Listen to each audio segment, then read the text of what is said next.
Welcome in this lecture, class 12, lesson 1, lecture 5, Coulomb नियम का सदिश रूप, vector form of Coulomb's law. In previous lectures, you see Coulomb's law. F is equal to constant 1 upon 4 pi epsilon naught q1 q2 by r square. Here mod.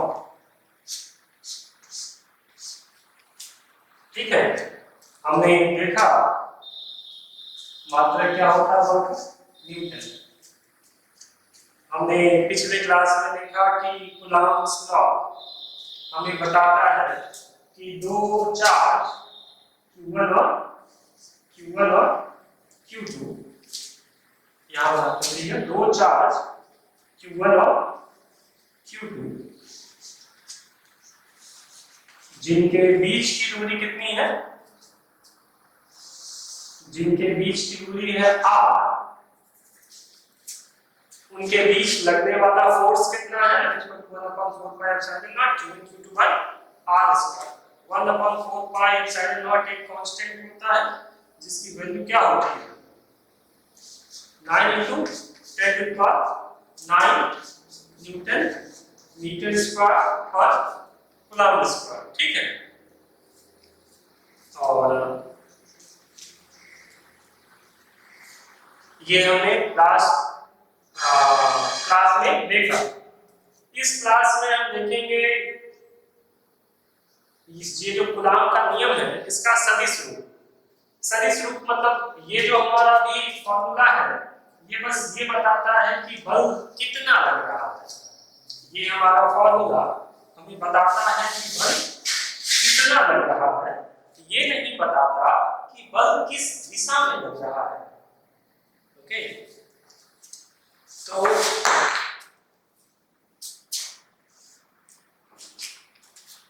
उसके लिए क्योंकि बल एक सदिश राशि है, बल में परिमाण और दिशा दोनों होते हैं, इसीलिए हमें इस नियम को सदिश रूप में लिखना जरूरी होता है।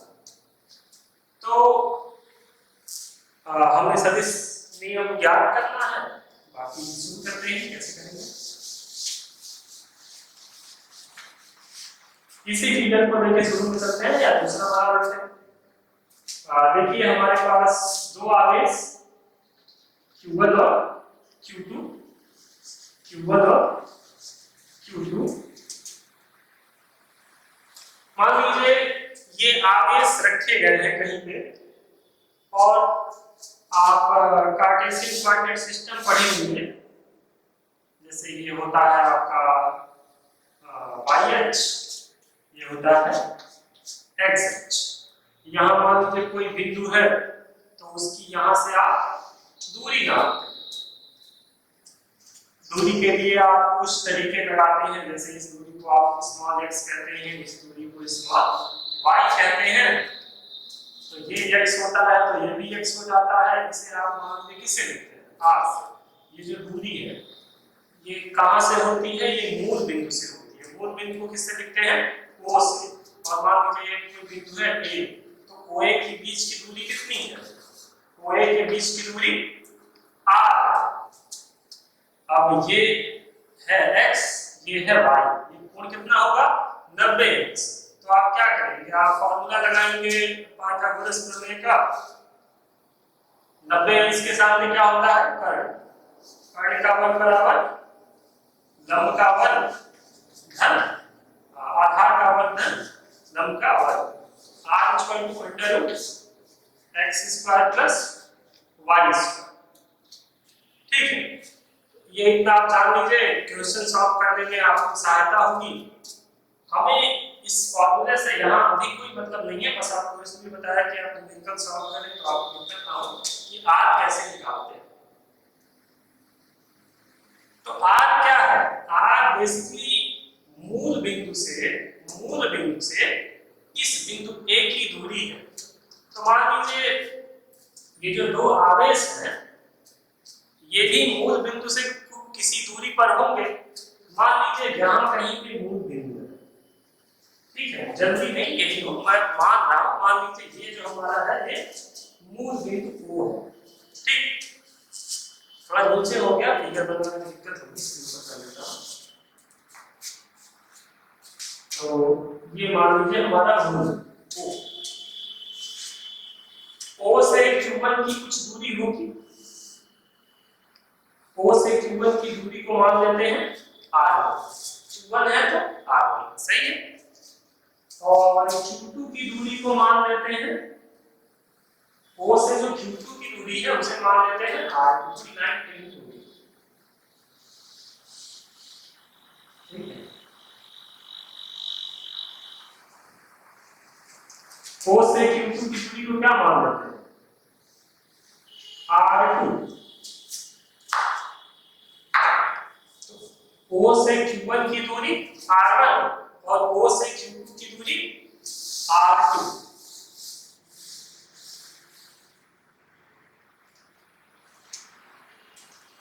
Q1 और Q2 कैसे आपने सही, ये धनात्मक भी हो सकते हैं और ऋणात्मक भी हो सकते हैं। आप ये मत सोचिए कि यहाँ प्लस नहीं, प्लस माइनस कुछ भी नहीं है तो ये प्लस है या माइनस है। Q1 कुछ भी हो सकता है, जैसे Q1 ये भी हो सकता है, Q1 आपका फोर्थ वाला भी हो सकता है, Q1 आपका माइनस वाला भी हो सकता है, तो Q1 प्लस भी हो सकता है, Q1 माइनस भी हो सकता है।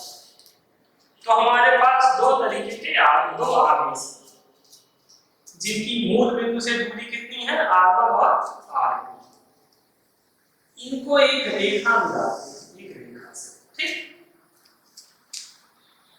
जब हम दो सदिशों को जोड़ते या घटाते हैं तो घटाने का सबसे आसान तरीका जो आप पढ़े होंगे, मैं यहाँ उनसे डिस्कस नहीं करूंगा। मान लीजिए Q1 और Q2 की बीच की दूरी दो तरीके से लिखी जा सकती है। एक आप लिखेंगे R12 और एक लिखेंगे R21, दो तरीके से। जब R12 लिखेंगे मतलब दूरी किसकी, आप दूरी ले रहे हो 1 से किसकी, 2 की, मतलब दिशा आप किधर जा रहे हो 1 से 2 की ओर। जब आप 1 से 2 की ओर जा रहे हो तो उसे क्या कहोगे R12, और जब आप 2 से 1 की ओर आ रहे हो मतलब ये दिशा ले रहे हो तो क्या कहोगे R21। तो सामान्यतः हम हमेशा फाइनल माइनस इनिशियल ही करते हैं, अंतिम माइनस प्रारंभिक। किसी से पूछिए कि आप घर से 2 किलोमीटर दूर थे सुबह में और शाम को आप घर से 4 किलोमीटर दूर थे, तो सुबह से लेके शाम तक कितना चले, तो क्या होगा 4 माइनस 2, अंतिम माइनस प्रारंभिक। तो यही एक ट्रेंड होता है, हम हमेशा क्या करते हैं अंतिम माइनस प्रारंभिक। इसीलिए हम क्या लेंगे R21, R21, इसका क्या मतलब होगा R2 माइनस R1। ये सब सदिश है, ठीक है।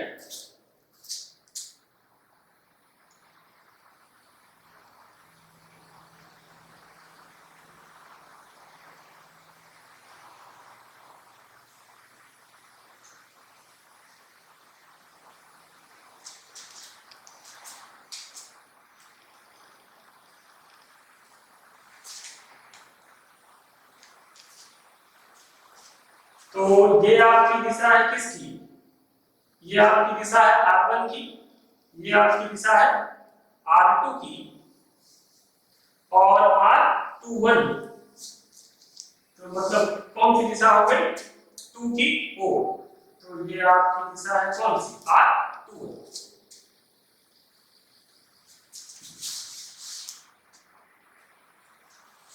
इस तरीके से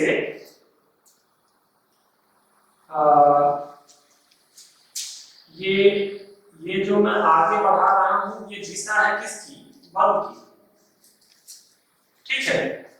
ये जो दोनों तीर बनाए गए हैं ये बलों की दिशाएं हैं।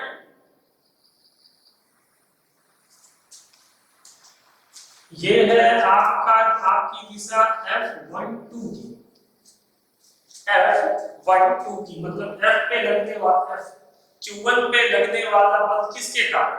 Q2 के कारण। तो आप उसे किसे लिखेंगे? F12। इसी तरह आपकी ये दिशा क्या होगी? नीचे लिखें, कंफ्यूजन ना हो। ये है आपका F12 और ये हो जाएगा आपका F21। मतलब 2 पे Q2 पे लगने वाला बल किसके कारण? Q1 के कारण। तो जिस पे लग रहा है उसे पहले लिखेंगे और जिसके कारण लग रहा है उसको बाद में लिखेंगे, ठीक। लेकिन जब आप दूरी देखते हो तो आप क्या लिखे? R21। मतलब दूरी कहां की? 2 की। कहां से? 1 से, ठीक है। परिभाषित बोलने का बस तरीका अलग है। तो ये हमारे पास एक चित्र है कूलाम के नियम के लिए। हमारे पास दो आवेश हैं Q1 Q2 जिनकी मूल बिंदु से दूरी कितनी है? दूरी सदिश है। दूरी सदिश कितना है? R1 और R2। तो वेक्टर घटाने का तरीका R21 R21। ये क्या है? सब सदिश है। ये क्या है? सब सदिश है। तो R2 माइनस R1। ये हमारा चित्र रहा। कूलाम का नियम क्या कहता है? कूलाम का नियम कहता है F is equal to 1/4 pi epsilon naught, जिसको हम क्या मान लेते हैं? A मान लेते हैं, ठीक है। A का मतलब 1/4 पाई एप्सिलॉन नॉट। बार-बार उतना बड़ा लिखने से अच्छा है क्या लिखते रहे? A लिखते रहे। A Q1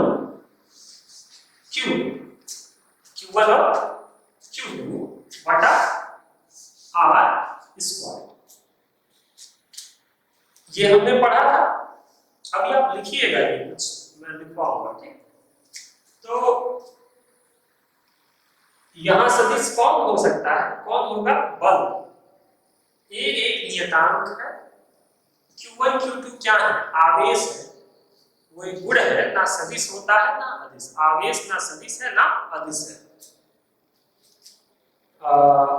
ये एक नियतांक है, ये भी ना ही सदिश है ना ही अदिश है। मतलब F को सदिश या अदिश कौन बनाता है? ये दूरी R, ठीक है। क्योंकि इस दूरी की एक दिशा हो सकती है कि कहां से किस बिंदु से किस बिंदु के बीच की दूरी है, तो किस दिशा में बल लग रहा है, तो उसे हम किससे निरूपित करेंगे? बल की दिशा को किसके सहारे निरूपित करेंगे? R के सहारे। मतलब Q1 Q2 से हमारा कोई विशेष लेना देना नहीं, ठीक है। तो चलिए देखते हैं। तो हम जरा परिभाषित करते हैं R। एक शब्द होता है एकांक सदिश, ठीक है। जैसे मान लीजिए आपको समझाने के लिए ये 3 अक्ष है x y z। मान लीजिए ये है x y और z। यहां पे कोई बिंदु है, तो आप ये भी जानते हैं हम x अक्ष की दिशा को किससे दिखाते हैं? I से। y अक्ष की दिशा के लिए एकांक सदिश क्या होता है?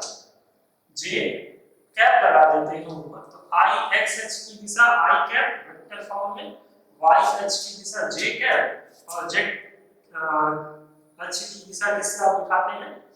स्मॉल k कैप से। कैप का मतलब जैसे मान लो आपने लिखा, जैसे मीटर समझते हो, किसी ने कहा कि ये एक मीटर दूरी है, ठीक। तो ये इससे सड़क को नाप दो। तो 1 मीटर करके मान लीजिए आपने इस ऐसे मीटर स्केल को बार बार नापा, तो सड़क कितनी लंबी थी आपने, उदाहरण के लिए इसको ले लेता हूं। मान लीजिए ये कोई एक स्केल है, तो मैं इससे बोर्ड को नापता हूं 1 2 3 4। मान लीजिए यहां से कितनी बार? 10 बार, ठीक है। सॉरी आपको दिखाना, मान लीजिए ये मेरा स्केल है, मैं इस स्केल से इस बोर्ड को नापता हूँ, 1 2 3 4 5 6 7 8 मान लीजिए, ठीक है। तो मैंने कितनी बार नापा, 8 स्केल। ये बोर्ड कितना लंबा है, यदि मैं इसको स्केल मानूं तो कितना, 8 स्केल। तो स्केल कितना है, 1 है। उसी तरह आई क्या होता है, 1 होता है। मान लीजिए आई 1 सेंटीमीटर होगा, आई 1 मीटर होगा, एकांक जो भी है। तो मान लीजिए आई 5 बार चला गया, 1 2 3 4 5, तो क्या कहेंगे, 5 आई। आप ये जो एक खाना बनाते हो उसको कितना कहते हो, एक खाना, ये होता है आई। यहाँ पे एक खाना कितना होता है, जे। जेड वाले पे एक खाना के। आप आई मान लो एक्स वाले पे 6 बार चले तो कितना होगा, 6 आई। 6 बता रहा है दूरी, और आई क्या बता रहा है कि एक्स पे चले। वही यहाँ 6 जे होता तो क्या होता, 6 बताता हमें दूरी, और जे क्या बताता कि हम वाई अक्ष पे चले, ठीक है। तो इसी तरह आई जे के को हम क्या कहते हैं, एकांक सदिश एक्स वाई और जे का, जेड का। एक चीज मान लीजिए हमने एक संख्या लिखा अभी 6i। 6i क्या है, सदिश। मान लीजिए इसे हम किससे लिखते हैं, सदिश यक्ष से। सदिश यक्ष हमारा कितना है, 6i। सदिश, और इसमें क्या है, दिशा किसके पास है, i के पास, और परिमाण क्या है, 6। 6i को यदि हम इस तरह मॉड लगा दें तो इसमें से क्या होता है, मॉड हटाने का तरीका होता है करीब 6 स्क्वायर, ठीक है। मान लीजिए यहाँ 6i और 6j है, तो क्या होता है, 6i प्लस 6j, तो करीब में 6 स्क्वायर है, 6 स्क्वायर। ये आप सब मैथ में पढ़े होंगे, मैं यहाँ ज्यादा डिस्कस नहीं करूंगा, न्यूमेरिकल बताते समय बता दूंगा। तो अभी मैं सिंगल लेके चलता हूँ। मान लीजिए x हमारा कितना है, 6i। जब आप ऐसे मॉड में लिखेंगे तो 6i का परिमाण कितना होगा, 6, ठीक है। जिसे आप लिखते हो x। अब ये दिशा नहीं है, i खत्म हो गया तो दिशा नहीं है, तो बस तो यहाँ ऊपर क्या, सदिश नहीं लगा। सदिश लगाया तो i है, सदिश नहीं लगाया तो केवल x है। तो एक चीज देखो, ये जो हमारा ऊपर चल रहा है,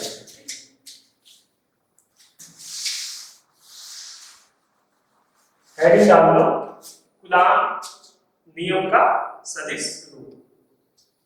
हेडिंग डाल लो, समझ लो, फिर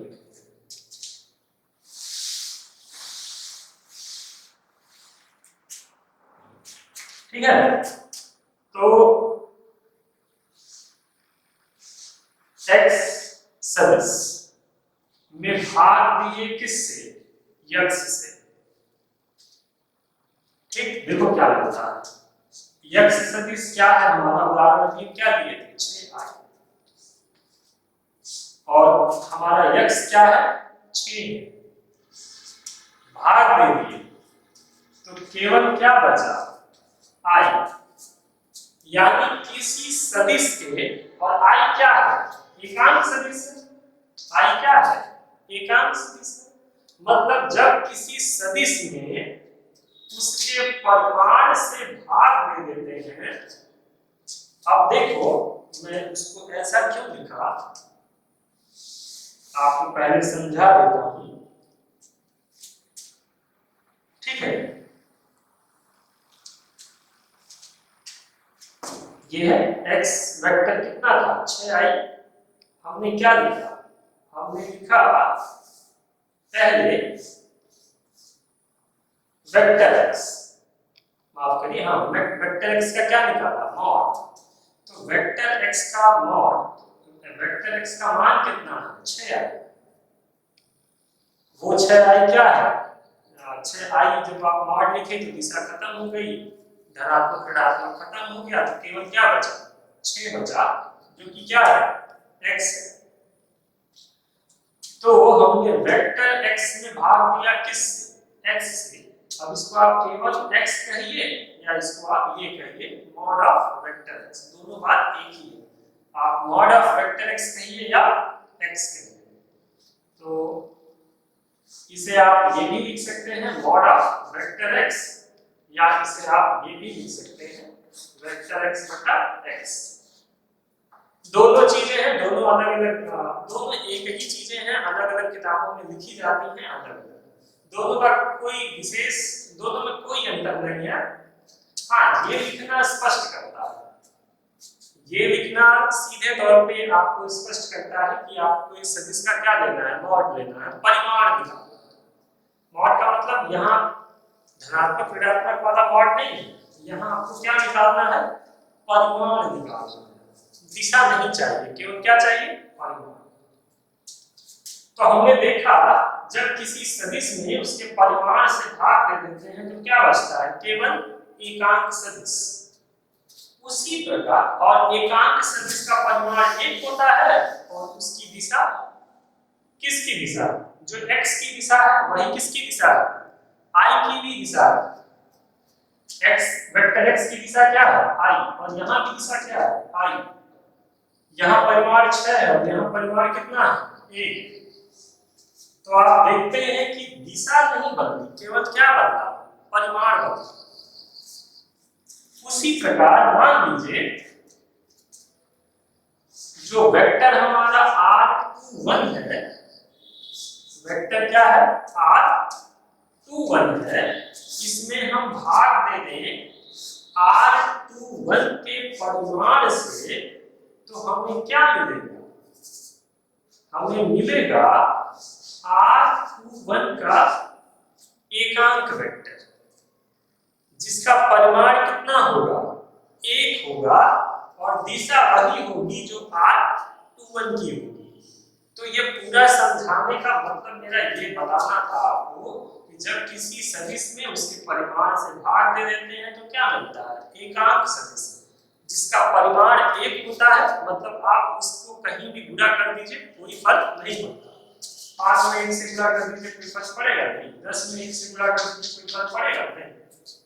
5 में 1 से गुणा करेंगे 5 में रहेगा, 10 में 1 से गुणा करेंगे तो 10 ही रहेगा। इसका परिमाण 1 है, ये संख्या पे कोई फर्क नहीं डालेगा, बस फर्क किस पे डालेगा, परिमाण, माफ करिए दिशा, बस दिशा को प्रदर्शित करेगा। तो एक चीज ये याद रखिए। अब हम लिखेंगे न्यूटन के नियम का सदिश रूप F। अब हम F पे क्या लिख रहे हैं, वेक्टर F एक हमारा नियतांक है, a लिखिए चाहे 1/4 पाई एप्सिलॉन नॉट लिखिए, और यहाँ क्या लिखेंगे q1 और लिखेंगे q2। अब यहाँ पे हम मॉड नहीं लगा रहे हैं q1 और q2 पे, क्यों नहीं लगा रहे हैं बता।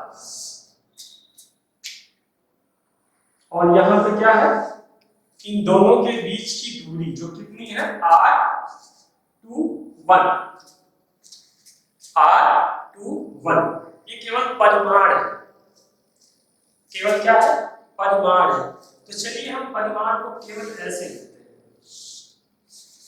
ठीक, क्योंकि बार बार यहाँ पे इस तरह बना के स्क्वायर लगाना बहुत बड़ा हो लगेगा, इसीलिए हम क्या मान लेते हैं, ये जो r21 ऐसे मॉड लगा रहे हैं, इसको हम केवल क्या लिख रहे हैं, r21, जैसा कि मैंने यहाँ पे लिख दिया r21, मतलब इसमें और इसमें कोई फर्क नहीं है, ऐसा लिख रहे हैं हम, ठीक।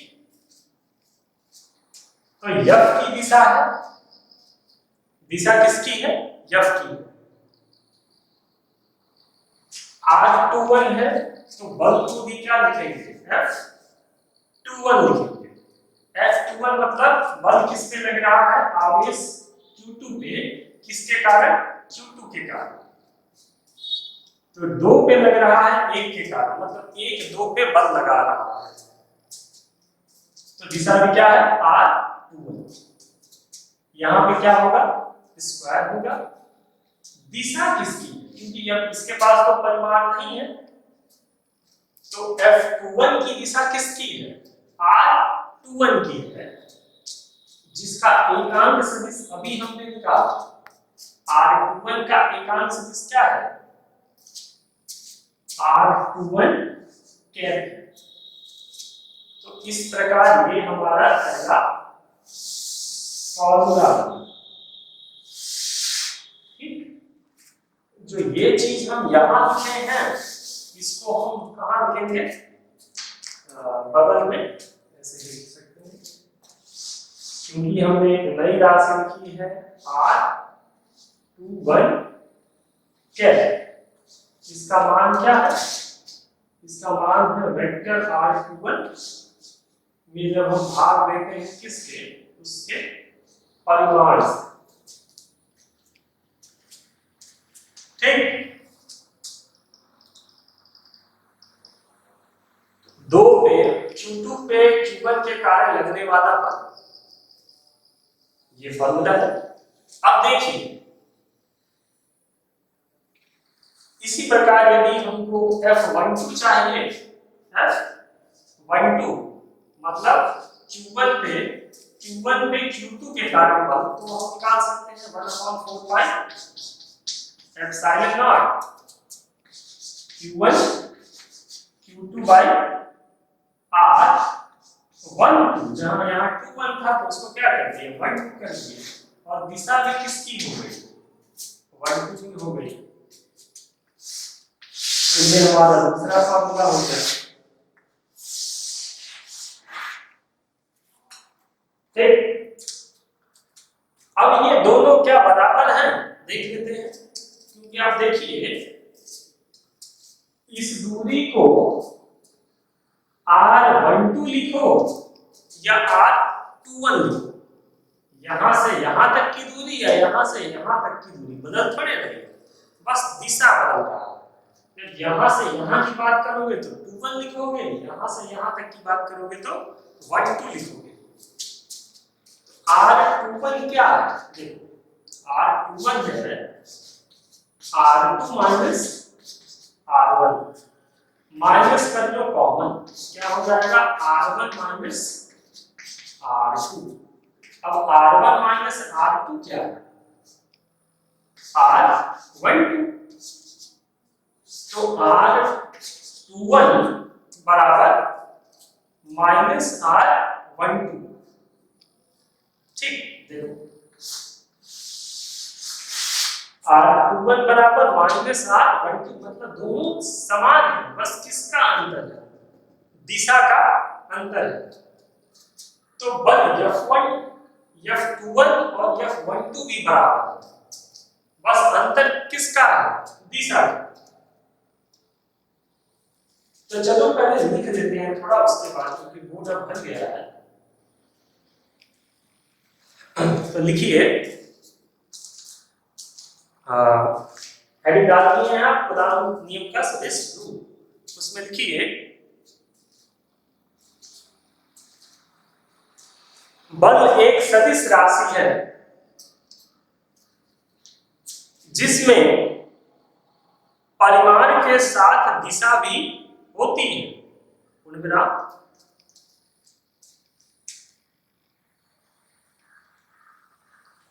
आवेशों के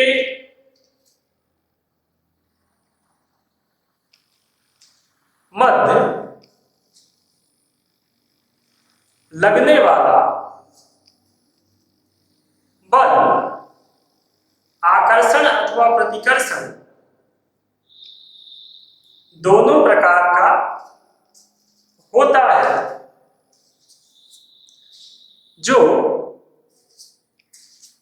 उनको मिलाने वाली रेखा के अनुदिश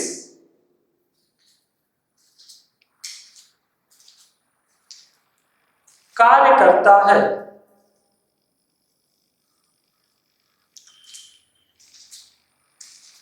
पूर्ण विराम। किसी रेखा पर, किसी सीधी रेखा पर, माफ करिएगा, किसी सीधी रेखा पर दो दिशाएं धनात्मक और ऋणात्मक संभव होती हैं। पूर्ण विराम। इस प्रकार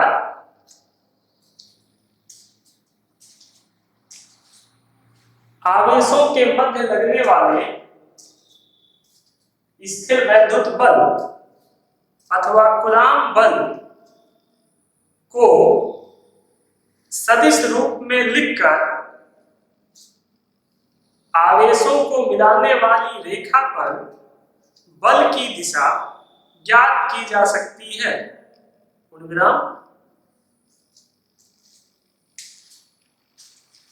दो आवेश Q1 तथा Q2 जिनकी मूल बिंदु से दूरी सदिश, जिनका मूल बिंदु से दूरी सदिश R1 वेक्टर तथा R2 वेक्टर है,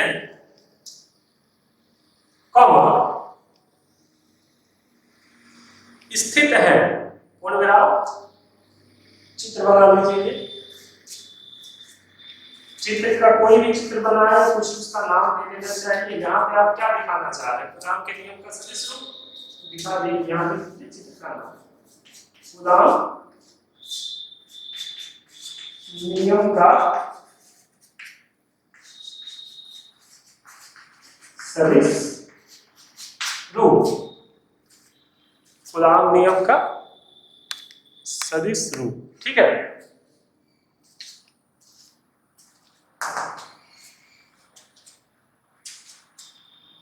हो गया? चित्र बना लिया। यदि आपको चित्र बनाने में समय लगता हो तो आप वीडियो को पॉज करें और चित्र बनाएं और फिर लिखें। ऐसे ही करिए आप। ठीक।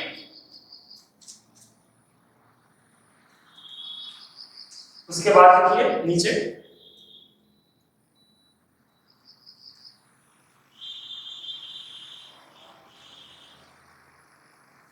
आवेश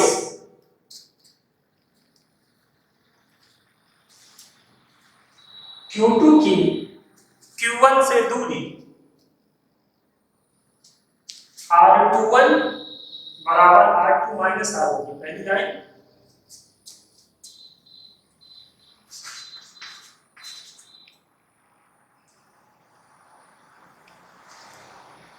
तथा, बस एक ही लाइन लिखना था, तथा आवेश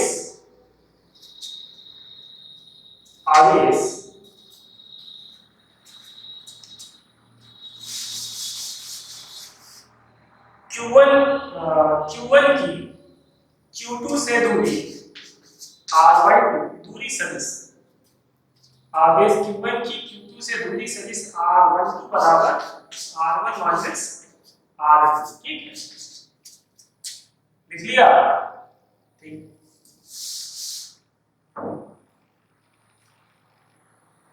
पुनः मेरे साथ लिखिए R12 बराबर R2 माइनस R1 या R21 बराबर, माइनस कॉमन कर लिए तो R1 माइनस R2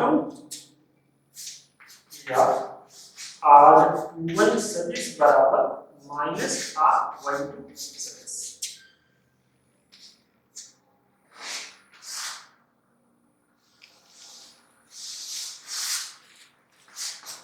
समीकरण। ठीक है, लिख लिए होंगे आप?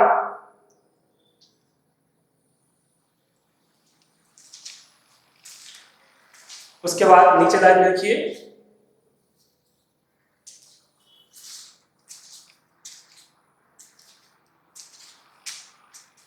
अतः आवेश Q2 पर,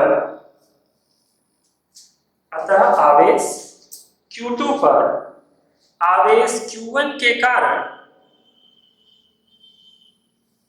लगने वाला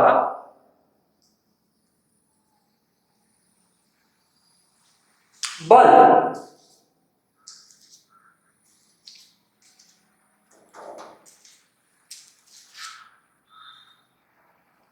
F21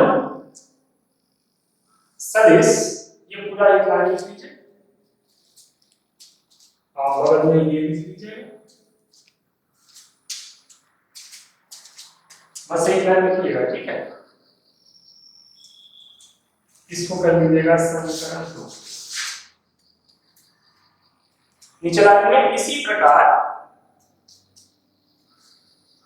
आवेश Q1 पर Q2 के कारण लगने वाला बल F12 बराबर,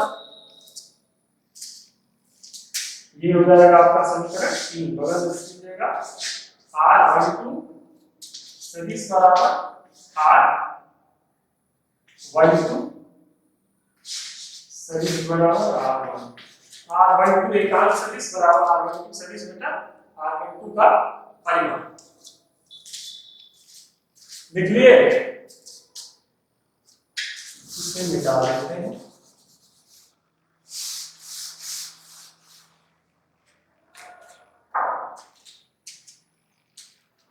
देखिए समीकरण 1 से स्पष्ट है कि R12 तथा R12 तथा R21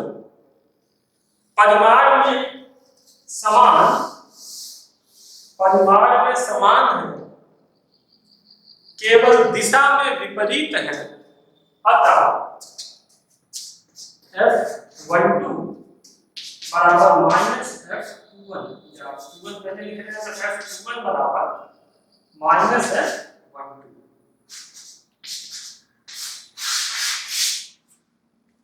ठीक,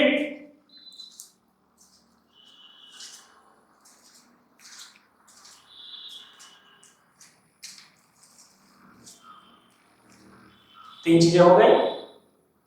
अब 12 या 21 कई लोग लिखना हर जगह पसंद नहीं करते हैं, इसीलिए मुख्य रूप से हम क्या कहते हैं, मुख्य रूप से हम ये कहते हैं जब हम नियम लिखते हैं सामान्यतः एक फॉर्मूला, तो दो फॉर्मूले हो गए, कौन सा F21 और F12, तो दोनों की जगह हम क्या खोल दीजिए, एक लिख लें और 12 21 को छोड़ के हम सीधे क्या लिखें, R लिखें। नीचे लिखिए समीकरण 2 तथा 3 को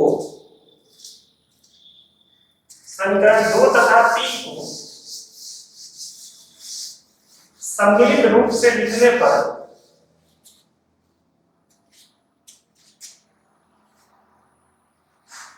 यह बराबर 1/4 पाई एप्सिलॉन नॉट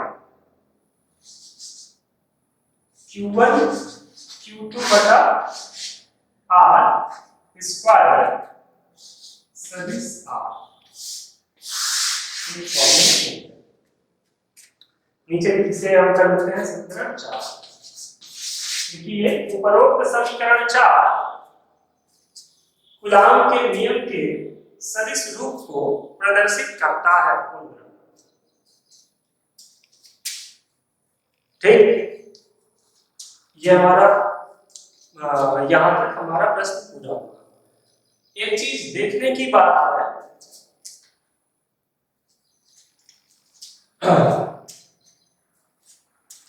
आप ऐसा मत करिएगा, जो इतनी संख्या है ये तो परिमाण को प्रदर्शित कर रही है, दिशा को कौन प्रदर्शित कर रहा है, केवल R एकांक R सदिश।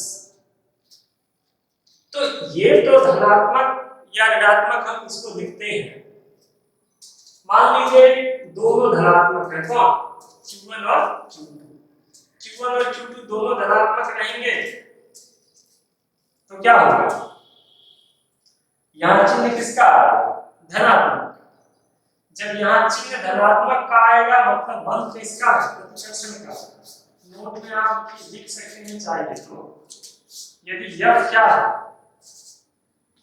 यदि F धनात्मक है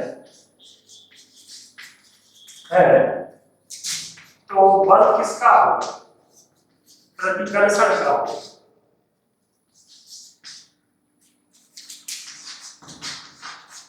और यदि दूसरा, यदि यह क्या है? ऋणात्मक है। यदि यह ऋणात्मक है तो बल कैसा होगा? तो बल आकर्षण होगा। अभी बताते हैं कैसे आकर्षण होगा। ठीक है, कैसे? देखिए, यदि ये प्लस है, ये प्लस है, तो प्लस प्लस के बीच में क्या होगा? प्रतिकर्षण होगा, तो यहाँ प्लस आएगा। यदि Q1 भी माइनस है, Q2 भी माइनस है, तो भी माइनस इंटू माइनस क्या होगा? प्लस होगा। और माइनस माइनस के बीच में भी क्या होगा? प्रतिकर्षण होगा। यानी दोनों प्लस है तो भी प्लस होगा, दोनों माइनस है तो माइनस होगा। मतलब जब दोनों समान है तो प्रतिकर्षण होगा। एक प्लस है, दूसरा माइनस है, Q1 plus Q2 minus, plus into minus minus, या ये माइनस ये प्लस, तो माइनस प्लस माइनस, तो क्या है? निगेटिव। और आप जानते हैं कि माइनस और प्लस के बीच में क्या होता है? आकर्षण। ठीक, तो मान लीजिए ये माइनस है, ये प्लस है, तो यहाँ क्या? ये तो एक पूरा परिमाण है। ये जो माइनस आता है उसको, माइनस को हम किसके पास मानते हैं? आर के पास। और ये हमें क्या बताता है? दिशा। ठीक, अभी के लेक्चर में इतना ही। नेक्स्ट लेक्चर में हम इस पर कुछ क्वेश्चन लिखेंगे और कुछ और कंसेप्ट क्लियर करेंगे। नोट्स बनाते रहें, ज्यादा जरूरी है। नोट्स नहीं बनाएंगे, केवल वीडियो देखेंगे, तो फिर परीक्षा के समय आपके पास कुछ भी नहीं होगा, आप एकदम खाली होंगे। नोट्स बनाते रहें, लिखते रहें जो लिखवाया जा रहा है। आज के लिए इतना ही, नेक्स्ट लेक्चर में मिलते हैं। Thank you. कोई कमेंट हो, कोई क्वेश्चन हो तो कमेंट करिए।